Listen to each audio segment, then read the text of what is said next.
श्री शिवाय नमस्तुभ्यम। हर हर महादेव। स्वागत है आपका हमारे चैनल वास्तविक जानकारी पर। दोस्तों, नए साल का दूसरा दिन आ चुका है, जो कि मंगलवार का दिन है। पूज्य गुरु जी ने कहा कि अगर इस दिन आप भूल से भी शिवलिंग के ऊपर एक सफेद फूल और एक चावल का दाना रख देते हैं तो इससे आपकी हर मनोकामना महादेव की कृपा से परिपूर्ण हो जाती है। अगर आप अपने जीवन में कर्ज की समस्या से परेशान हैं या फिर आपके जीवन में धन, समृद्धि, वैभव की प्राप्ति नहीं हो पा रही है, माता आपसे रुष्ट चल रही है या फिर आप धन कमाते हैं तो वो भी खर्च हो जाता है, आपके जीवन में लगातार खर्च होने की वजह से आप धन बचा नहीं पा रहे हैं, व्यापार से अच्छा लाभ नहीं मिल पा रहा है या फिर नौकरी में कोई समस्या बनी हुई है, तो पूज्य गुरु जी ने कहा कि जीवन में किसी भी प्रकार की समस्या चल रही हो तो सिर्फ ये सफेद फूल आपको इन सारी समस्याओं से बहुत ही जल्द बाहर निकाल देगा। तो चलिए जानते हैं इस विशेष उपाय के बारे में, लेकिन उससे एक प्रार्थना, अगर आप चैनल पर नए हैं तो कृपया चैनल को सब्सक्राइब अवश्य कर लें। ये वीडियो हम सभी के लिए बहुत ही खास होने वाला है, क्योंकि इस वीडियो में हम लोग नए साल के दूसरे दिन यानी इस मंगलवार के दिन किए जाने वाले कुछ बहुत ही खास उपायों के बारे में जानेंगे। पूज्य गुरु जी के ये उपाय जो भी व्यक्ति करता है उसके जीवन की हर मनोकामना परिपूर्ण होती है तथा उसको सुख, समृद्धि और वैभव की प्राप्ति होती है। तो चलिए जानते हैं गुरुजी द्वारा गए सबसे पहले उपाय के बारे में। इस उपाय के लिए आपको सबसे पहले एक चावल का दाना ले लेना है। चावल का दाना आप सिर्फ एक लेंगे और ये कहीं से भी टूटा हुआ नहीं होना चाहिए, खंडित नहीं होना चाहिए। फिर इसी के साथ आपको ले लेना है एक सफेद रंग का फूल। सफेद रंग का फूल महादेव को बहुत ही प्रिय होता है। बस आपको ध्यान रखना है कि ये फूल केतकी का नहीं होना चाहिए, क्योंकि केतकी का फूल हम लोग शिवलिंग के ऊपर समर्पित नहीं करते हैं। अगर आपके पास सफेद रंग का फूल नहीं है तो शिवलिंग के ऊपर जो कोई भी सफेद रंग का फूल चढ़ा हुआ है उसको उठाकर जल से शुद्ध करके फिर आप उसका भी इस्तेमाल कर सकते हैं। फिर इसी के साथ आपको ले लेना है एक लोटा जल। तांबे के पात्र में आप अपने घर से ये लोटा भर लीजिए और सबसे आखिर में आपको ले लेना है महादेव की सबसे प्रिय सामग्री यानी बेलपत्र। आपको इस उपाय के लिए सिर्फ एक बेलपत्र की जरूरत पड़ेगी। अगर आपके पास बेलपत्र नहीं है तो शिवलिंग के ऊपर चढ़ी हुई बेलपत्र को उठाकर जल से शुद्ध करके फिर आप उसका भी इस्तेमाल कर सकते हैं। बस आपको ध्यान रखना है कि ये बेलपत्र कहीं से भी कटीफटी नहीं होनी चाहिए। अब सिर्फ ये तीन सामग्री लेकर आपको शिवालय पहुंच जाना है। इस उपाय को आप इस मंगलवार के दिन सुबह करना चाहें तो सुबह कर लें या फिर शाम को करना चाहें तो शाम को कर लें। आप शिवालय पहुंचने के बाद सबसे पहले आप दक्षिण दिशा में बैठ जाइए और उत्तर दिशा की तरफ अपना फेस कर लीजिए। लेकिन अगर में भीड़ है तो फिर आप किसी भी दिशा में बैठकर शिवलिंग की पूजा प्रार्थना कर सकते हैं। अब आप जो एक चावल का दाना लेकर आए हैं इसको इसी एक लोटे जल में डाल लीजिए और नमः शिवाय मंत्र का स्मरण कर लीजिए। फिर इसके बाद आप जो एक बेलपत्र लेकर आए हैं उसको अपनी हथेली में रखिए। महादेव से प्रार्थना करिए कि आपके जीवन में धन को लेकर बहुत ज्यादा समस्या है, धन प्राप्त हो ही नहीं पा रहा है। अगर धन प्राप्त हो भी जाता है तो बहुत सारे खर्चे लगे रहते हैं जिनकी वजह से धन रुक नहीं पा रहा है, यानी आपके जीवन में माता लक्ष्मी का स्थायी वास नहीं हो पा रहा है। आप कमाते तो बहुत है लेकिन आपके खर्चे बहुत हैं, या फिर आपके व्यापार में आपको तरक्की नहीं मिल पा रही है, नौकरी सही से नहीं चल रही है। अगर कोई भी मनोकामना है तो उस मनोकामना का स्मरण करिए, महादेव से उस मनोकामना को पूर्ण करने की प्रार्थना कर लीजिए और फिर ये एक बेलपत्र भी आपको इसी एक लोटे जल में डाल देना है। सबसे आखिर में आप जो एक सफेद फूल लेकर आए हैं उसको भी इसी एक लोटे जल में डाल लीजिए और अवधूतेश्वर महादेव के नाम का स्मरण कर लीजिए। कौन से महादेव का? अवधूतेश्वर महादेव के नाम का स्मरण कर लीजिए। अब जो ये एक लोटे जल का मिश्रण तैयार हुआ है इसको धीरे धीरे आप शिवलिंग के ऊपर समर्पित करते जाइए और लगातार शिव महापुराण के मूल मंत्र श्री शिवाय नमः या फिर ओम नमः शिवाय, इन दोनों में से किसी भी एक मंत्र स्मरण कर लीजिए।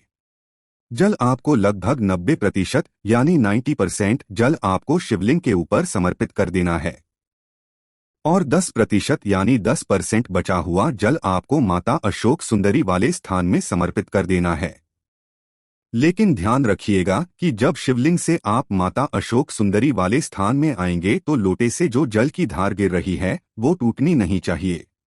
शिवलिंग से आप जल समर्पित करते हुए ही माता अशोक सुंदरी वाले स्थान पर समाप्त। पूज्य गुरुजी कहते हैं, जो भी व्यक्ति मंगलवार के दिन इस विशेष उपाय को कर लेता है, या फिर सोमवार के दिन कर लेता है, या फिर प्रदोष के दिन कर लेता है, या फिर मासिक शिवरात्रि के दिन कर लेता है, तो उसकी मनोकामना अब धूतेश्वर महादेव की कृपा से बहुत जल्द परिपूर्ण हो जाती है। अब जानते हैं गुरुजी द्वारा बताए गए दूसरे खास उपाय के बारे में। ये उपाय उन लोगों को करना है जिनके जीवन में कर्ज की समस्या हो गई है, या फिर जिनका व्यापार आगे नहीं बढ़ पा रहा है, में लगातार नुकसान हो रहा है, आपका व्यापार आपको लाभ नहीं प्रदान कर पा रहा है, तो फिर ऐसे लोगों को ये उपाय करना चाहिए। इस उपाय के लिए आपको 1 लोटा जल ले लेना है। तांबे के पात्र में आप अपने घर से 1 लोटा जल ले लीजिए। फिर इसी के साथ आपको ले लेना है 1 लौंग। मंगलवार का दिन है और मंगलवार का दिन समर्पित होता है भगवान हनुमान को, इसलिए हनुमान जी को प्रसन्न करने के लिए तथा महादेव जी को प्रसन्न करने के लिए सिर्फ 1 लौंग ले लेनी है। ये जो आपकी लौंग होगी वो फूल वाली होगी, यानी ये लौंग टूटी हुई नहीं होगी, खंडित नहीं होगी। फिर सबसे आखिर में आपको ले लेना है या तो लाल चंदन और या फिर थोड़ा सा गुड़। गुड़ को अच्छे से बारीक पीसकर उसका इस्तेमाल कर सकते हैं, या फिर आप लाल चंदन का इस्तेमाल कर सकते हैं। अब ये सारी सामग्री लेकर आपको पहुंच जाना है शिवालय। पूज्य गुरु जी ने इस उपाय के लिए भी कहा है कि इस उपाय को भी आप पूरे दिन में किसी भी समय कर सकते हैं।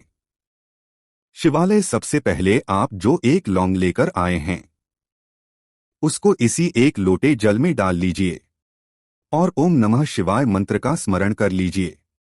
फिर इसके बाद आप अगर गुड़ का टुकड़ा लेकर आए हैं, यानी गुड़ को पीस कर लेकर आए हैं, तो उसको इस 1 लोटे जल में डाल लीजिए और ओम नमः शिवाय मंत्र का स्मरण कर लीजिए। या फिर अगर आप लाल चंदन लेकर आए हैं तो उसको इस 1 लोटे जल में डाल लीजिए और ओम नमः शिवाय मंत्र का स्मरण कर लीजिए। अब आपका ये 1 लोटे जल का मिश्रण तैयार है। इस मिश्रण को आप शिवलिंग के ऊपर धीरे धीरे समर्पित करते जाएंगे और लगातार मंगलेश्वर महादेव के नाम का स्मरण करते जाएंगे। कौन से महादेव का? मंगलेश्वर महादेव, क्योंकि आप मंगलवार के दिन ये उपाय कर रहे हैं, इसलिए आपको मंगलेश्वर महादेव का स्मरण करना है और उनसे अपनी व्यापार की मनोकामना को या फिर अपने जीवन में चल रहे कर्ज को समाप्त करने की प्रार्थना करते हुए फिर वापस अपने घर आ जाना है। पूज्य गुरु जी कहते कि जो भी व्यक्ति 5 मंगलवार इस उपाय को कर लेता है तो उसके जीवन से बड़ा कर्ज समाप्त हो जाता है, और अगर उसके व्यापार में किसी प्रकार की समस्या चल रही है तो वो भी बहुत ही जल्द समाप्त हो जाती है। तो दोस्तों, इस विशेष उपाय को भी आप जरूर करिए। अब जानते हैं गुरु जी द्वारा बताए गए सबसे आखिरी उपाय के बारे में। इस उपाय के लिए आपको 1 दीपक ले लेना है। 1 चौमुखी दीपक आपको ले लेना है और इसमें आपको चमेली के तेल का इस्तेमाल करना है, या घी का इस्तेमाल करना है, और या फिर सरसों के तेल का इस्तेमाल करना है। इन तीनों में से आप किसी भी तेल का इस्तेमाल कर सकते हैं। सबसे पहले अगर आपके पास चमेली का तेल है तो वही इस्तेमाल करिएगा। इसमें आपको चौमुखी दीपक लगाना है। इसमें आपको रुई की बत्ती का दीपक नहीं लगाना है, बल्कि मौली के धागे की बत्ती का दीपक लगाना है। मौली के धागा यानी कलावा, जो कलावा हम लोग अपने हाथ में बांधते हैं, वही मौली का धागा कहलाता है, और उसी की बत्ती का आपको दीपक लगाना है। 4 बात आपको सामने जैसे दिखाई जा रही है, ऐसे ही आपको 1 दीपक तैयार कर लेना है। और इसी के साथ आपको ले लेना है 2 लौंग। लौंग आप वहीं फूल वाली लीजिएगा, खंडित नहीं लीजिएगा, टूटी हुई नहीं लीजिएगा। अब ये सिर्फ 2 सामग्री लेकर आपको पहुंच जाना है किसी भी हनुमान जी के मंदिर में। ये उपाय आपको रात के समय में करना है।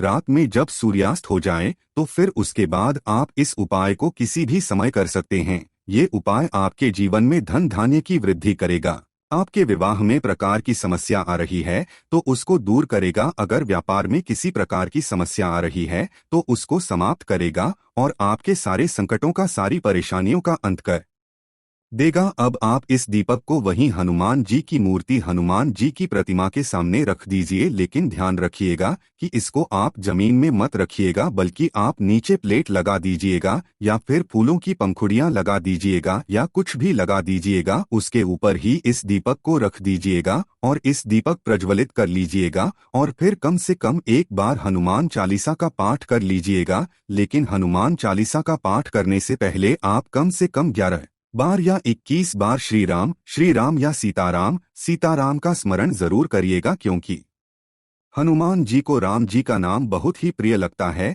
फिर इसके बाद जब आप हनुमान चालीसा का पाठ कर ले तो आप ये जो 2 लौंग लेकर आए हैं, इन्हें इसी दीपक में डाल लीजिए और हनुमान जी से प्रार्थना करते हुए फिर वापस अपने घर आ जाइए। पूज्य गुरु जी हैं कि आप इस उपाय को सिर्फ एक मंगलवार करते हैं तो आपके जीवन के सारे संकटों का अंत होकर सुख, समृद्धि तथा वैभव की प्राप्ति होना प्रारंभ होने लगता है। तो दोस्तों, ये थे पूज्य गुरुजी द्वारा बताए गए कुछ बहुत ही खास उपाय। अगर आपको जानकारी अच्छी लगी हो तो वीडियो लाइक करिएगा। मिलते हैं फिर एक नए वीडियो के साथ ही साथ चैनल को सब्सक्राइब करना मत भूलिएगा।